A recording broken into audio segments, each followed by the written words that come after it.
Muchas gracias, Erika, por la información. Está en nuestros estudios Gerardo Tábara, secretario general de la Asociación Civil Transparencia. Bienvenido, Gerardo.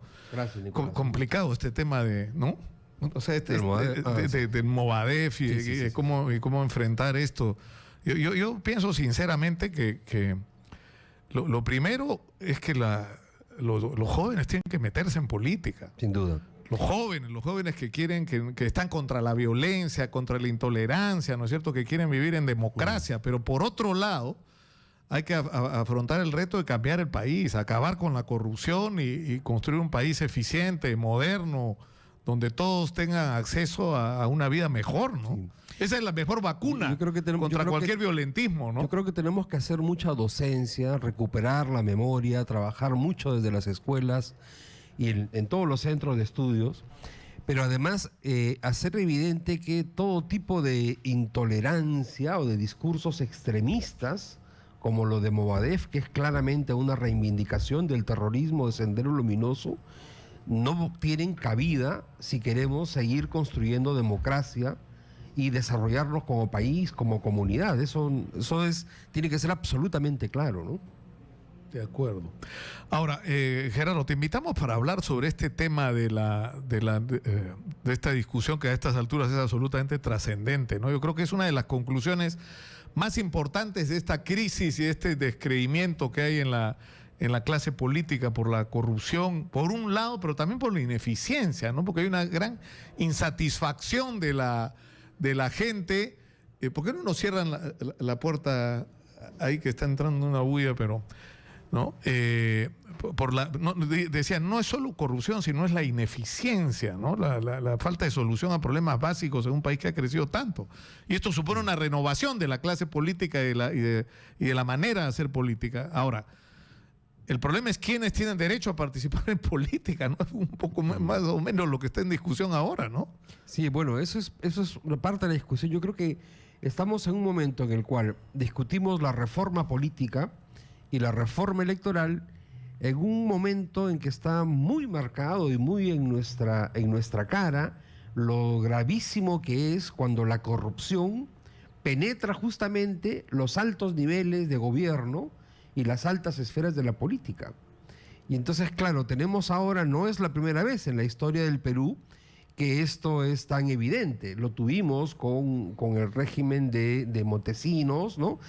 Y Fujimori, y lo tenemos ahora también con el caso Lavajato y Odebrecht, donde la conexión entre corrupción y política se hace tan evidente que no pueden estar ausentes del debate sobre la reforma política que tenemos ahora.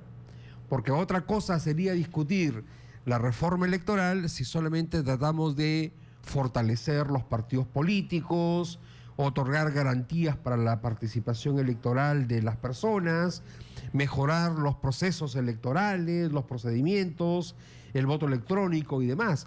Pero lo que tenemos ahora es que mirar la reforma política y la reforma electoral en el actual contexto del país. Porque claro, la reforma no tiene que durar un año, pero tampoco tiene que durar una eternidad. Las leyes tienen que ir adecuándose conforme a los desafíos del país. Claro, pero hay digamos, varios puntos que resultan claves. O sea, se está discutiendo sobre el financiamiento de los partidos, se está discutiendo sobre la existencia real de comités de los partidos, es decir, que los partidos tengan una vida orgánica, efectiva, y no solamente sea una figura, comités que se crean para... ¿no es cierto?, inscribirse y de ahí desaparece. Sí. Pero hay un asunto que también es trascendente, que es esta valla, ¿no? O sea, 730, ¿cuánto? Necesitas 4% del padrón electoral en este momento. Es insólito. Yo creo que es la valla más alta del mundo. Que yo sepa, 4% ¿no? Es lo que personas que han estudiado muy con detalle el tema, como Fernando Tuesta, señalan. No hay otro país que tenga una valla tan alta.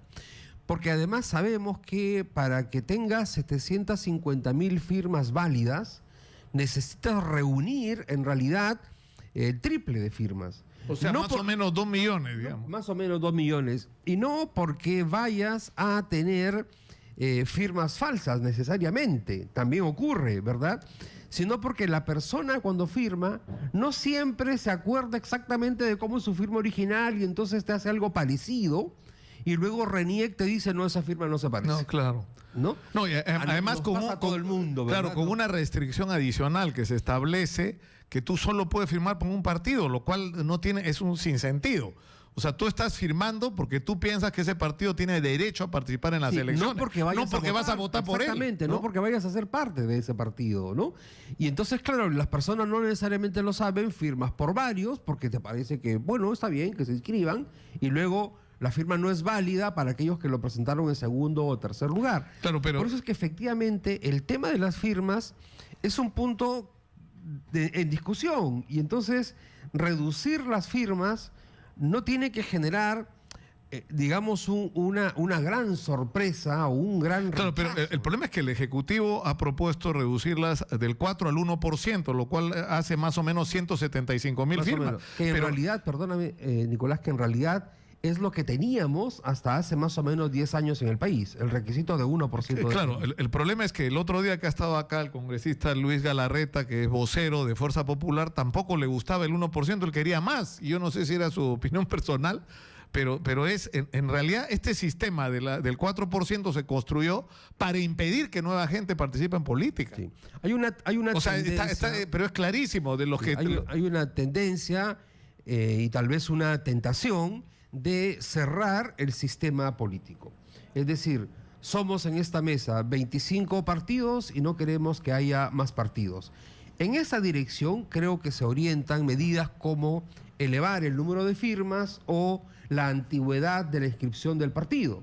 3 años de antigüedad, con lo cual... Claro, que es lo que ha propuesto Mauricio Sí. Mulle, con lo cual excluirías a todos los que no están ya inscritos. Y sin embargo... O sea, ¿para qué hiciste la Sin embargo, reforma? lo que tenemos hoy en el registro de organizaciones políticas son 25 partidos políticos, de los cuales por lo menos 7 el año pasado decidieron no competir en las elecciones. Para preservar su inscripción. Se retiraron después de estar inscritos para preservar su inscripción, lo cual nos lleva a el otro tema que es importante para la vigencia de los partidos, es cómo ponemos reglas para que los partidos demuestren que siguen existiendo en la realidad. No, primero tendría que ser tienen obligatorio que actividad. vayan a todas las elecciones. Exactamente. Y en Esa es una segundo lugar propuesta- tendrían que obtener un nivel de votación y de representación que los legitime. Que porque- compitan en todas las elecciones, incluyendo las regionales y municipales del próximo año, porque hay quienes se guardan solo para las elecciones parlamentarias y presidenciales. Que mantengan un nivel, un estándar de transparencia en el financiamiento de sus partidos, de sus campañas, muy estricto, muy elevado, que realicen elecciones internas con la intervención de OMPE, RENIEC. Pero la intervención obligatoria, ¿no es cierto? Obligatoria, no facultativa. ¿Por qué no vamos a la pausa, si Claro. nos regalas un poco más de Claro, tu tiempo, Gerardo, y regresamos para seguir hablando de este tema y tratar de establecer cuáles deberían ser aquellos puntos que son decisivos y que deberían estar claramente establecidos en la legislación electoral y en la nueva ley de partidos políticos? Vamos a la pausa, estamos en Exitosa, regresamos con más. Continuamos con Nicolás Lúcar en Éxito. Está con nosotros Gerardo Tábara, secretario general de la Asociación Civil Transparencia. Estamos hablando de la reforma política y electoral. Si pudieras resumir, Gerardo, ¿cuáles son los temas, así, los ítems decisivos y claves en esta reforma? ¿Cómo harías este resumen? Mira, yo creo que hay un tema que es fundamental, que es el de las normas orientadas a la transparencia del financiamiento de partidos y de campañas electorales. Ahí hay un consenso en el sentido de que ya no basta con multas para sancionar las infracciones de los partidos políticos. Las multas no las paga nadie, ¿no? Se necesita sanciones de carácter político que lleguen, en los casos extremos, a la exclusión. A quitarles la Que es lo inscripción. que decíamos hace un momento. El partido se inscribió, pero ahora tiene que demostrar, entre otras cosas, que se conduce transparentemente y que está libre de cualquier dinero de procedencia ilegal. Claro, pero también de aquel dinero de procedencia legal que tiene por objeto lograr Exactamente. comprometer a ese partido que cuando esté en el gobierno va a servir los intereses de la empresa que De acuerdo. le puso el Exactamente, dinero, ¿no? Exactamente. Entonces ahí hay un conjunto de precisiones que poner sobre el tipo de rendición de cuentas que tiene que hacer un partido político y el tipo de sanciones que se aplican cuando incumple con esa rendición de cuentas. Un segundo tema fundamental vinculado a esto tiene que ver con la idoneidad ética de los candidatos y candidatas. Basta de candidatos que tengan antecedentes por delitos de corrupción, de terrorismo. Eso es increíble, además, porque lo que ocurre es que nos enteramos después, ¿no? De todos los anticuchos de los candidatos que además mienten en sus hojas de vida. Sí. Ahora, nos acabamos de enterar de 2 congresistas a quienes las universidades les han retirado los títulos profesionales porque mintieron en la hoja de vida sobre su carrera profesional. No la tenían y la inventaron, ¿no? Entonces ahora, ¿qué es lo que va a pasar con ellos? Lo que tendría que pasar es el desafuero, ¿no? Porque han cometido un delito. Claro, pero también debería recibir algún tipo de sanción el partido que permite que eso ocurra, ¿no? Y entonces, ¿cuáles son los mecanismos para que el partido se haga responsable de tener filtros adecuados? Para las elecciones del año pasado se les dio un filtro que era la ventanilla única, es decir, los partidos tenían la posibilidad de ir al Jurado Nacional de Elecciones y pedirle la información detallada de sus precandidatos. No todos lo hicieron, no lo hicieron sobre todos sus precandidatos, ¿no? Y entonces necesitamos la colaboración entre las diversas entidades públicas para con los organismos electorales y para con los partidos políticos. Eso nos lleva a un punto que está, y lo vemos con mucho interés, en el proyecto presentado por el Poder Ejecutivo, que es que los candidatos se les levante el secreto bancario y que la unidad de inteligencia financiera. La unidad de inteligencia financiera pueda verificar esa información incluso desde que se inscriben como precandidatos. Y si encuentra algo sospechoso, no puede lo comunique al jurado electoral. Pero además hay otra discusión ahí que está directamente ligada a cómo deben ser los procesos y la vida interna de los partidos. Y ahí está la intervención de la OMPE, que no puede ser optativa, pues. No puede. Si el partido quiere, lo supervisa la OMPE. Si el partido no quiere, no, siempre tiene que supervisar la OMPE. Sí. Y yo creo que hay que empezar retirando aquella figura que está hoy en la ley, que es la asamblea de delegados como órgano que determina quiénes son los candidatos. Eso es tal vez lo menos democrático que existe. Que 10 personas se reúnan en Lima para decidir quién es el candidato del partido X en Piura, en Tumbes, en Puno, en Moquegua, en Madre de Dios o en Ancash, me parece que es faltarle respeto a los militantes de ese partido, de esas regiones. Ahora, lo que se trata, perdóname, es de que los militantes de ese partido tengan garantizado su derecho a decidir quiénes van a ser sus candidatos. Ahora, hemos hablado ya al comienzo de la valla esta de las firmas y que lo más razonable es bajar esa valla de firmas, garantizar que los comités existan realmente, pero sobre todo que la principal valla la ponga el propio electorado a la hora de decidir. Es decir, que si tú no pasas un determinado número de votos o no obtienes un nivel de representación, pierdes tu inscripción porque está claro que la ciudadanía no te respalda. Ahora, el problema es que se está pretendiendo hacer toda esta modificación y establecer plazos. Es decir, de 1 año para las regionales y de 3 años para las generales. Eso está excluyendo a todos los nuevos. Mira, eso... O sea, están excluyendo a Julio Guzmán, a Verónica Mendoza, a Antauro Humala si se le ocurre formar su partido, a Enrique Cornejo que quiere participar como candidato a alcalde el próximo año.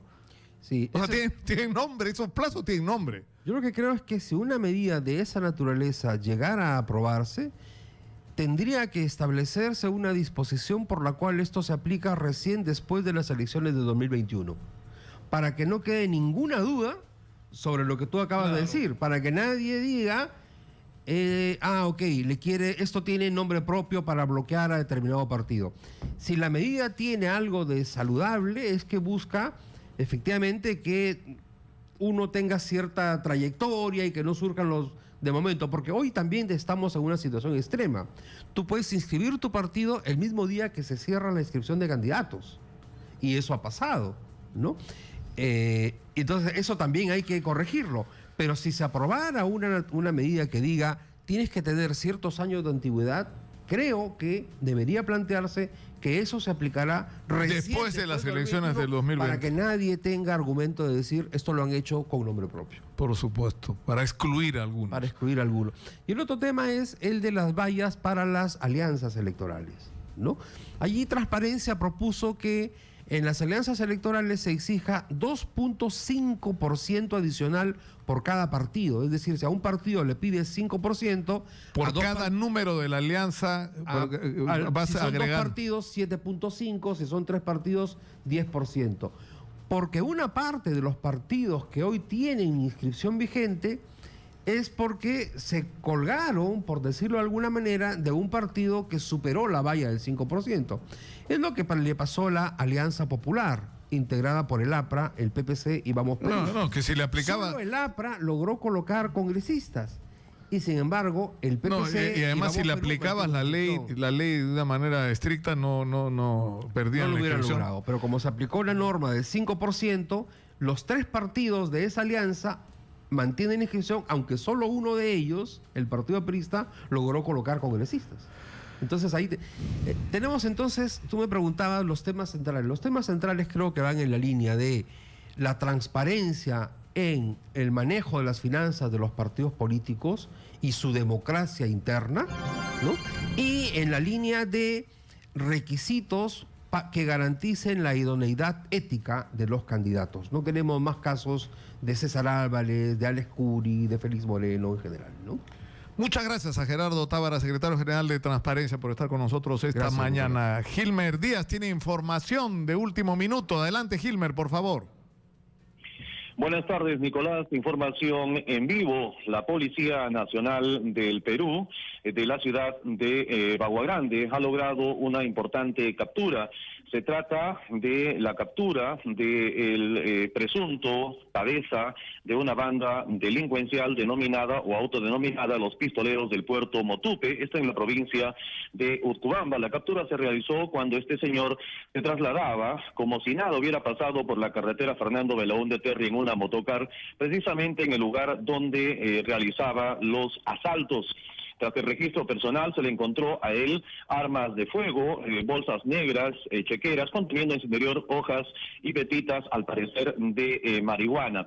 En este momento, los agentes de la Divincri ya han llevado al popular Gorila a las instalaciones del Divincri para continuar con las investigaciones y posteriormente el Ministerio Público decidirá la suerte de José Humberto Dávila Vázquez, de 43 años de edad. Desde Amazonas, para Exitosas Noticias, informó Gilmer Díaz. Muchas gracias, Gilmer. Y nos acompaña ahora Héctor Miranda, él es director gerente de la red Regenerativa.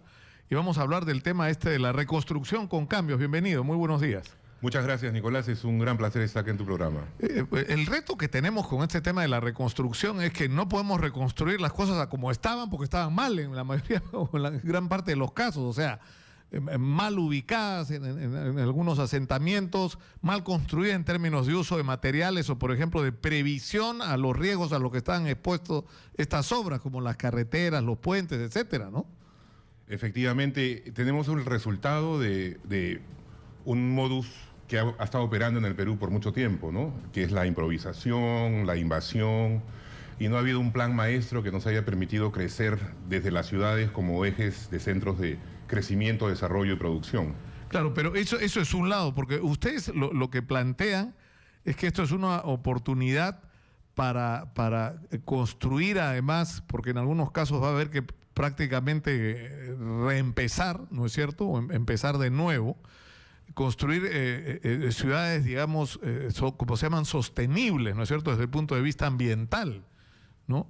Esa es la propuesta, esa es la oportunidad que tenemos, porque tenemos más de 40.000 nuevas viviendas que se tienen que hacer, o sea, tenemos que hacer núcleos comunitarios, urbanizaciones nuevas, y estas de por sí tienen que tener ese concepto, desde el desarrollo urbano sostenible, con un concepto donde las viviendas aprovechen al máximo los recursos naturales, como la luz del sol y el área donde se encuentren, hasta el núcleo de la vivienda sostenible, que es una vivienda que tiene que brindarle no solamente la seguridad al habitante, la calidad de vida, sino también estos núcleos que se conviertan en centros de ejemplo por el tema del tratamiento de aguas, por ejemplo. El agua es algo muy escaso y queremos que estas nuevas comunidades puedan tratar al 100% sus aguas. ¿Esto qué significa? Por ejemplo, introducir el concepto del reuso del agua. Del reciclaje del agua. Para sus áreas verdes, tenemos que concebir viviendas que tengan su propio microred de energía renovable.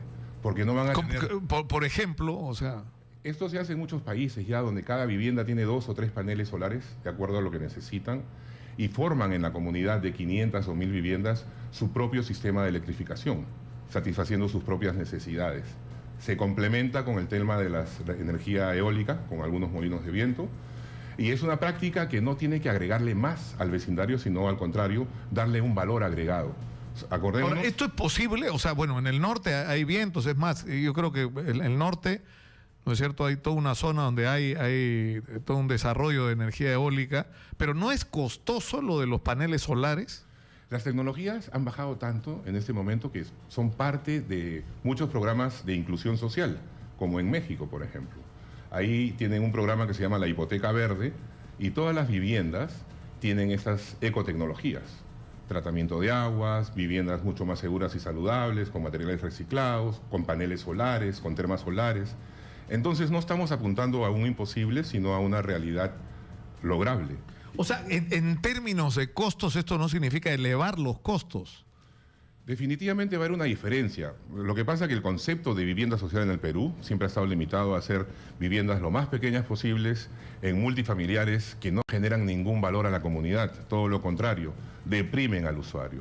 Estas viviendas van a tener su biohuerto, van a poder generar su propia agricultura orgánica, se va a poder crear pymes, porque estas asociaciones donde le vamos a empoderar a la mujer como ama de casa para que pueda generar ciertos ingresos y llevar cierta comida a la mesa. También sus residuos como plásticos, papeles, etcétera, no los van a donar, los van a vender, porque tú sabes que la basura es dinero. El reciclaje le va a traer más beneficios también a estas comunidades. Ahora, pero ¿esto qué supone? Esto supone que como dicen ahora los chicos, cambiar el chip, ¿no es cierto?, de cómo enfrentamos este asunto. Es decir, si tienes la posibilidad, como usted dice, vamos a construir 40.000 viviendas nuevas, la mayor parte de ellas de interés social, ¿no es cierto?, ¿con qué concepto vamos a construir esas viviendas? Y lo que dicen ustedes es incorporar el uso de energía eólica, energía con paneles solares. Por ejemplo, esto del reuso del agua es increíble porque finalmente estamos usando en las casas agua potable para llenar los tanques de los excusados, ¿no es cierto?, y perder litros de agua cada vez que se jala. Exacto. Cuando esa agua podría usarse, ¿no?, reusarse para por ejemplo, jardines o para otros usos, ¿no? Claro.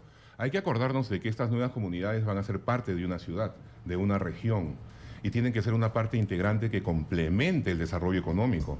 Estamos hablando de un urbanismo verde que va a fortalecer a las regiones en todo sentido, porque crean comunidades dinámicas, económicamente progresivas, en lugar de ser una carga para la sociedad. Estos nuevos núcleos urbanos tienen que ser un complemento de la región para impulsar una reconstrucción y un desarrollo mantenido. Ahora, esto ustedes lo están conversando, ustedes son una organización que se llama Red Regenerativa, ¿no es cierto? Así es. Y ustedes están en contacto con el COE, con la presidencia del Consejo de Ministros, estas iniciativas. Bueno, venimos hace mucho tiempo desarrollando iniciativas que tienen que ver con programas internacionales del gobierno, por ejemplo, con el APEC, con el tema de la ciudad modelo baja en carbono. Este es un concepto que se ha desarrollado para todas las economías de la Alianza del Pacífico, donde se valoriza el tema de la mitigación del cambio climático a través de las ciudades verdes. Queremos un modelo de economía bajo en carbono y justamente es para poder mitigar realmente el tema del cambio climático. La vivienda social sostenible tiene ya una hoja de ruta, tiene un NAMA que se puede implementar acá en el Perú, incluso a través del MINAM se ha logrado un modelo demostrativo en la ciudad de Iquitos, en la vía de la Policía Nacional. Es una vivienda que se construyó hace 2 años y tiene todas estas características y está ahí. ¿Esto existe ya? Por supuesto que ya existe. No como comunidad, pero sí como unidades. ¿Y esto dónde es, perdón? En Iquitos. En Iquitos. En la villa de la Policía Nacional. Ahí tenemos un ejemplo clarísimo de lo que es una vivienda social sostenible. Ahora, la construcción verde como parte de este plan de crecimiento es una realidad. Todas las ciudades son responsables del 80% de las emisiones de CO2. Y la mitad de esas emisiones está en el entorno construido, en las edificaciones, en edificios, ministerios, escuelas. Entonces, si tú quieres dinamizar este tema y construir una nueva comunidad, tienes la oportunidad al mismo tiempo de poder hacer una transformación en las ciudades que tenemos en pleno desarrollo, porque imagínate, Estamos creciendo, estamos apuntando ya la valla de los 9 billones de seres humanos y este crecimiento va a ser mucho más intenso en las ciudades, en países en desarrollo como nosotros. Yo le agradezco muchísimo a Héctor Miranda, director gerente de la Red Regenerativa, por estar con nosotros esta mañana y ojalá le presten atención e incorporen estos conceptos al proyecto de reconstrucción con cambios como le han puesto. Muchas gracias. Muchas gracias. Y inmediatamente, sin escalas, vamos a recibir al señor Máximo Mayanga Morales y al señor Luis Monzón. Ellos son presidente y miembro del Comité de Gestión de Pistas y Veredas de Ancón, del kilómetro 39 de la Panamericana Norte. Bienvenidos. Muy buenos días. Ustedes, sí, le habla al micro, por favor. Ustedes tienen un problema porque hay una denuncia con respecto al... que esto es un tema, el otro día nos mostraban acá, ¿de dónde fue? De Huaral, ¿no? Nos mostraban una pista que la hemos partido acá con las manos, ¿no? Una capa asfáltica que se podía romper con la mano. ¿Qué es lo que está pasando exactamente en el kilómetro 39 en Ancón? Muchas gracias. Primeramente, muchas gracias por darnos la oportunidad de estar presente acá en su programa. Decirle de que nosotros como dirigentes de esta gestión, de la comisión, de estas obras que se están ejecutando actualmente en Ancón, en el kilómetro 39, desde un inicio veníamos coordinando con el señor alcalde Felipe Aracaki Chipiama, pero a partir de que se da inicio a las obras, el alcalde trata de limitarnos en la participación de la fiscalización de las obras. Son 2 obras que en este momento se está ejecutando en el sector del kilómetro 39 Ancón.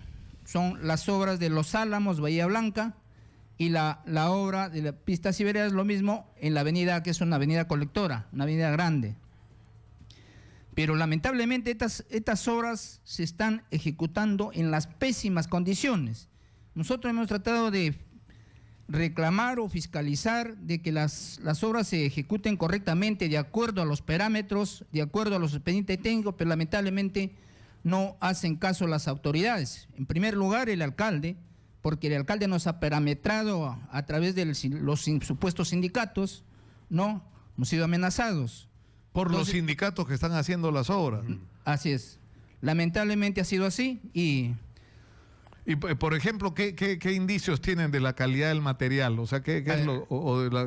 Le decía de que no se están respetando el expediente técnico o las medidas oficiales de acuerdo a los planos, que son de la Municipalidad de Lima o de COFOPRI.